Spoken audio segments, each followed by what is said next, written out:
2014년 12월 부동산 3법을 통과시킨 국회의원들. 혹시 이들 중에 자기도 강남 3구에 재건축 대상 아파트를 갖고 있던 의원들이 있을까? 스트레이트는 이 단순한 질문에서 추적을 시작했습니다. 당시 3개 법안 모두에 찬성표를 던진 국회의원은 127명. 법 통과 직후인 2015년 3월 재산 공개 내역을 기준으로 아파트 보유 내역을 뽑아봤습니다.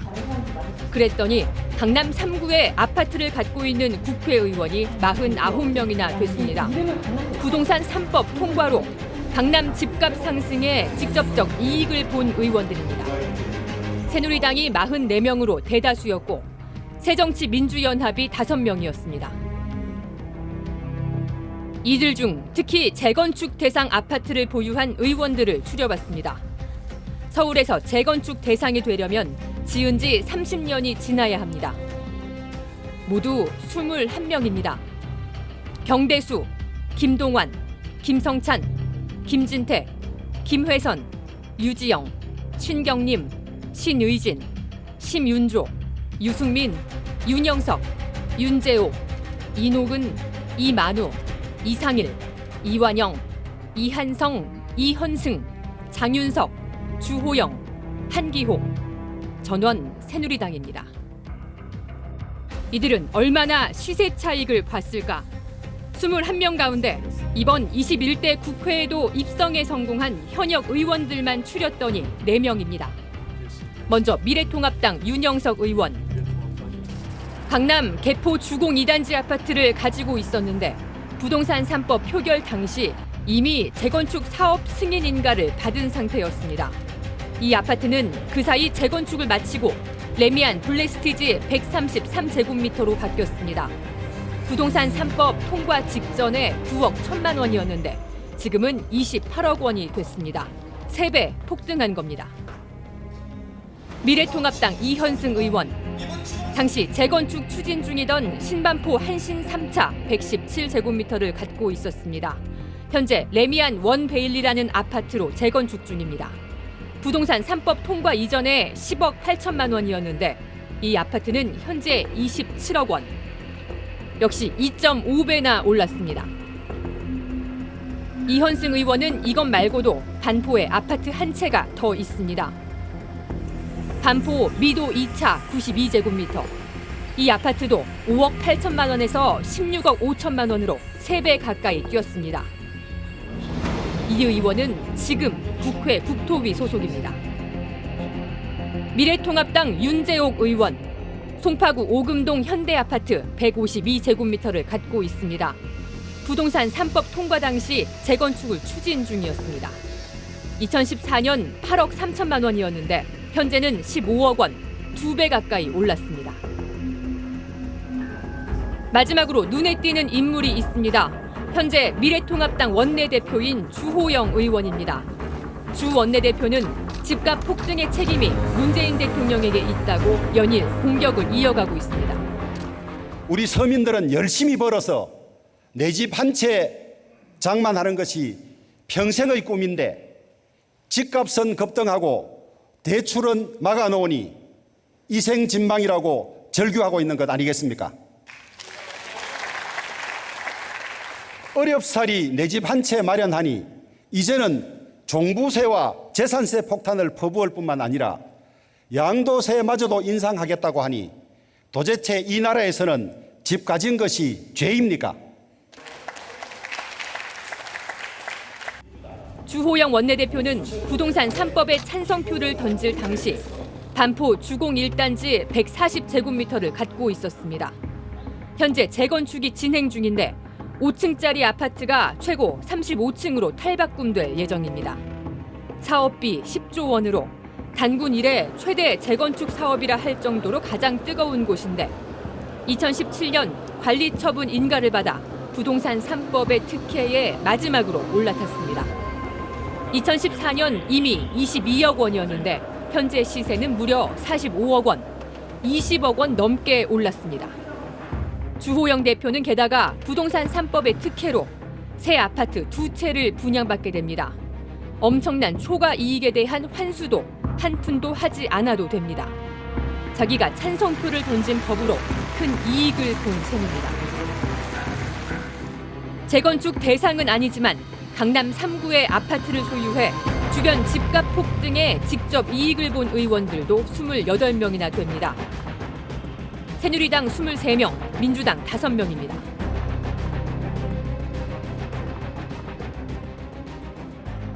이 가운데 지금도 국회의원직을 유지하고 있는 사람은 김도읍, 박대출, 박덕흠 의원 모두 미래통합당 소속입니다. 이들도 부동산 3법 통과 이후 큰 시세 차익을 얻었습니다. 김도읍 의원, 당시 신규 입주 아파트였던 잠실 푸르지오 월드마크 173제곱미터, 분양가 11억 원에서 현재 16억 2,500만 원으로 5억 원 이상 올랐습니다. 박대출 의원, 서초구 잠원 회밀리 아파트 102제곱미터, 당시 7억 원이던 아파트가 17억 원이 됐습니다. 6년 사이 10억 원을 벌었습니다. 박덕흠 의원, 강남구 삼성동 아이파크 268제곱미터와 잠실 아시아 선수촌 아파트 213제곱미터, 두 아파트를 합쳐서 6년 사이 무려 73억 원 이상이 올랐습니다. 1년에 12억 원씩 올라간 겁니다. 당시 부동산 3법에 모두 찬성표를 던진 의원들 가운데는 새정치민주연합 소속도 15명이었습니다. 이 중 21대 현역 의원은 안규백, 정성호, 조정식 의원입니다. 다만 강남 지역의 아파트를 소유한 사람은 없었습니다. 3개 법안 모두에 반대표를 던진 의원은 8명이었습니다. 민주당 김경협, 김상희, 김태년 의원과 이계호, 이인영, 홍익표 의원, 그리고 정의당 심상정 의원과 국민의당 권은희 의원입니다. 2014년 12월 부동산 3법에 대한 반대 여론이 거세자 새누리당은 과열되면 다시 규제하겠다고 밀어붙였습니다. 열탕이 들어갔을 때는 몸을 식혀야 되는 것이고 냉탕에 들어갔을 때는 몸을 덮여야 하는 것입니다. 김상희 의원이 주장하듯이 주택 투기가 과열이 되고 주택 가격이 급상승한다면 우리는 반드시 억제책을 동원할 것입니다. 우리의 지성과 우리의 경험치를 믿고 주택 3법에 대한 동의를 부탁드리겠습니다. 하지만 집값이 폭등하고 있는 지금도 당론은 줄기차게 분양가 상한제 폐지입니다. 거기서 미래통합당이 얘기하는 거는 개발 이익도 그냥 많이 듬뿍듬뿍 가져갈 수 있게 해달라, 그런 얘기거든요. 개발 이익 환수 장치는 갖춰놓지 말고 이거는 합리적으로 개선해갖고 신속하게 이루어질 수 해라라고 하는 거는 더 많은 불로소득을 누리게 하라, 이런 얘기하고 똑같습니다. 스트레이트는 국회의원들에게 반론을 요청했습니다.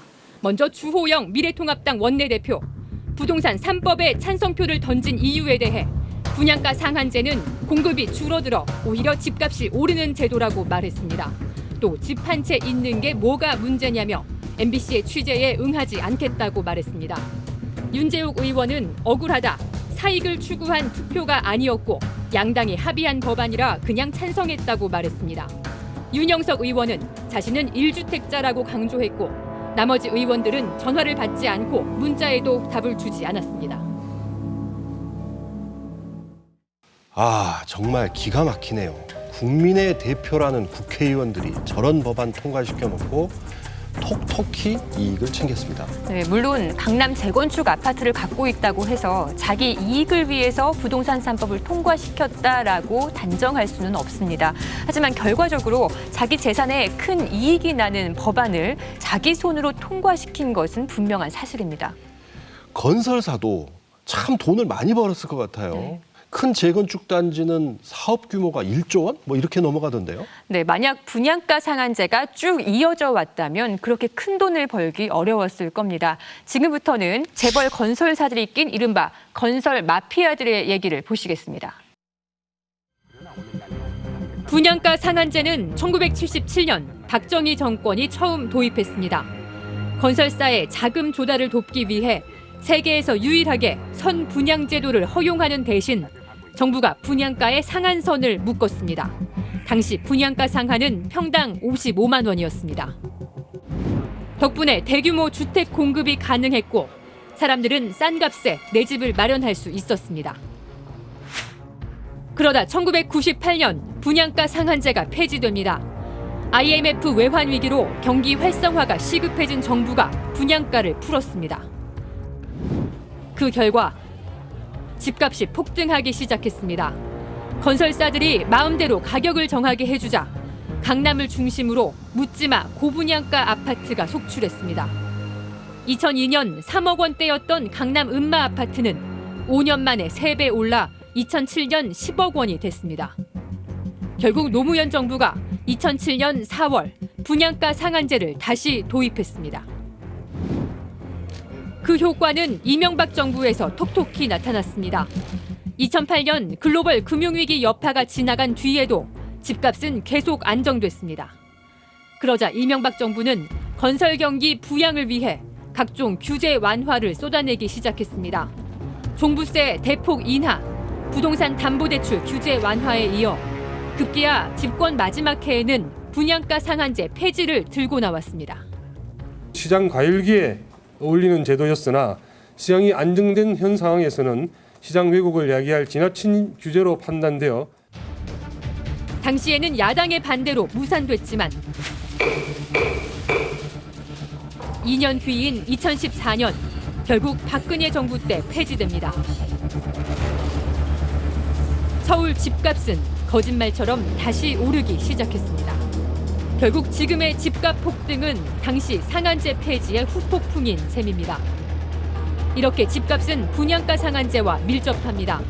서울 아파트의 가운데값이 어떻게 변했는지 살펴보면 분양가 상한제가 시행 중이던 이명박 정부 임기 중에는 마이너스 3%, 민간 분양가 상한제가 사실상 폐지된 박근혜 정부 때 29% 급등, 그리고 그 여파가 본격적으로 나타난 문재인 정부 들어 52%나 폭등했습니다.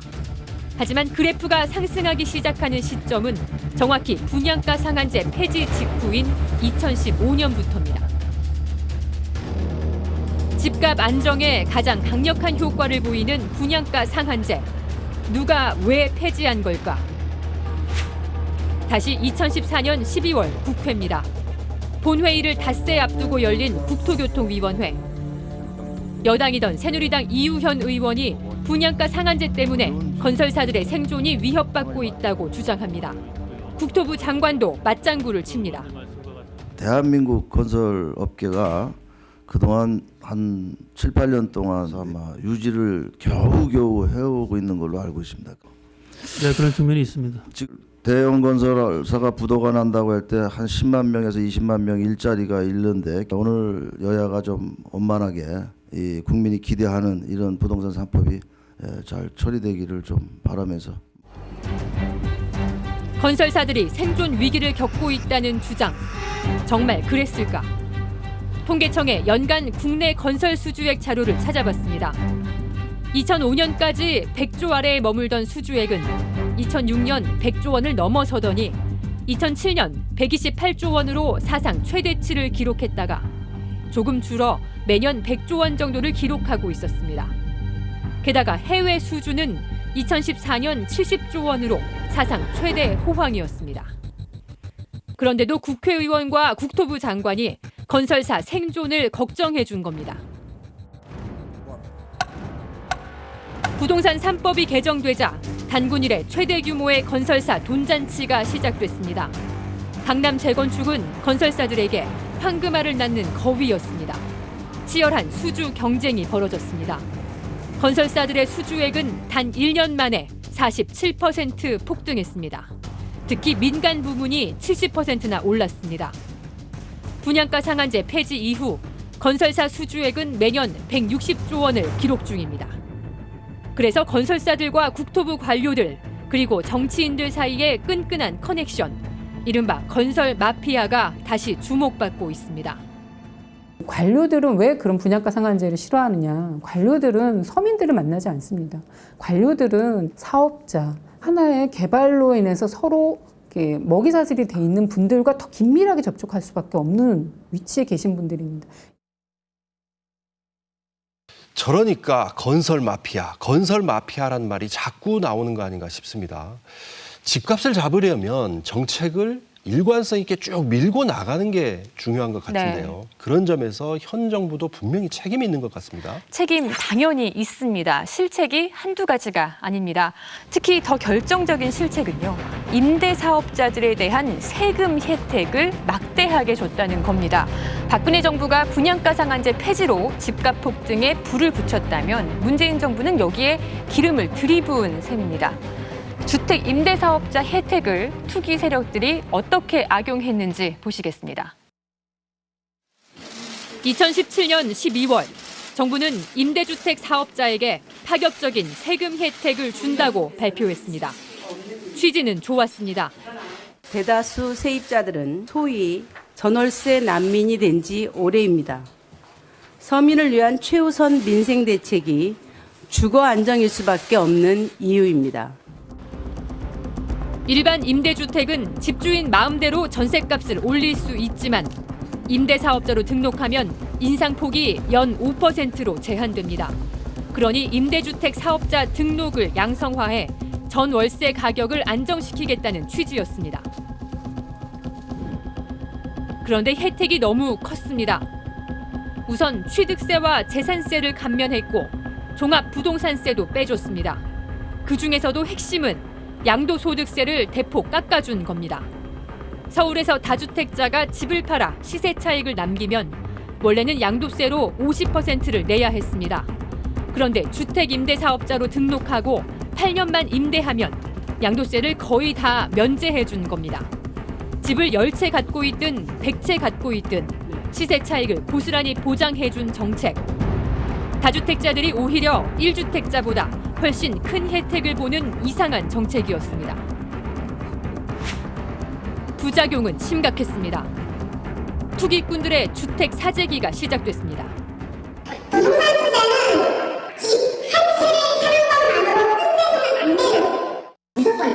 종류 불문, 가격 불문, 그냥 무조건 구매를 하세요. 다주택자 절세 노하우는 인터넷 카페와 유튜브를 타고 퍼져나갔고 투기 광풍이 몰아쳤습니다. 대기 손님이 이렇게 많아.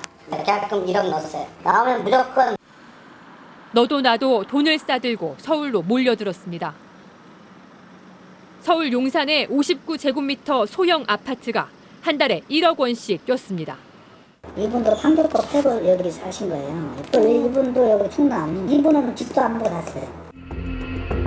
주택 임대사업자는 2017년 26만 명에서 올해 초 51만 명으로 2배 늘었고 이들이 소유한 임대주택은 98만 채에서 157만 채로 60% 늘었습니다. 너도 나도 뛰어들어 주택 수십만 채를 사재기한 겁니다. 정부는 집값 잡겠다며 대출 규제, 종부세 인상, 양도세 중과를 잇따라 내놨지만 임대사업자 혜택이 블랙홀처럼 모두 빨아들였습니다. 임대주택 사업자 상위 30명이 보유한 주택 수는 작년 9월 기준 11,000여 채, 한 사람이 평균 370채입니다. 15평 아파트를 100채 가지고 있는 임대사업자입니다. 현재 자산이 460억 원입니다. 그렇다 하더라도 종부세 합산배제입니다. 합산배제는 비과세예요. 한 채당 60만 원의 월세가 받을 수 있고 그다음에 1년이면 7억 2천만 원의 소득이 발생합니다. 직장이라든지 일반 사업자라면 약 3억 원 정도의 소득세를 납부하셔야 됩니다. 4,600만 원 정도의 소득세를 납부하지 않습니다. 정부는 뒤늦게 2018년 9월 세금 혜택을 일부 줄였습니다. 하지만 빈틈은 여전했습니다. 이번에는 법인 사업자들의 투기가 이어졌습니다. 서울에 집이 있는 개인 다주택자는 양도소득세로 시세 차익의 50%를 내야 하지만 법인은 양도 차익의 10%만 세금으로 내면 되기 때문입니다. 이번에는 너도 나도 법인을 설립해 주택 사재기에 나섰습니다. 2018년 10월 전체 주택 매수 가운데 법인은 2%에 불과했지만 11월엔 8%, 12월에는 9%까지 늘었습니다. 법인이 임대사업자로서 가지고 있을 때는 양도세라고 붙질 않습니다. 아예 법인세 낼 때 양도 차익의 10%를 그때 추가해서 납입하는 구조인데 그냥 일반인들은 40, 60%까지 내는 구조니까 법인은 그에 비하면 절대적으로 양도세를 덜 내는 거죠. 정부가 개인만 잡으려고 뛰어다닌 3년 사이 정작 임대사업자와 법인 등 큰 손들은 날아다니고 있었습니다. 정부는 6.17 대책에서 법인 소유 주택에 대한 종부세율과 양도차익 세율을 올린 데 이어 7.10 대책에서는 임대사업자 등록 혜택을 없앴습니다. 소 잃고 외양간 고친 겁니다. 임대 사업이든 뭐든 사업을 하려면 사업자 등록 내고 법만큼 세금 내는 건 지극히 당연한 겁니다. 그런데 이걸 법으로 의무화하지 않고 온갖 혜택을 줘가면서 제발 임대사업자 등록해달라고 정부가 구걸한 꼴입니다. 정말 답답합니다.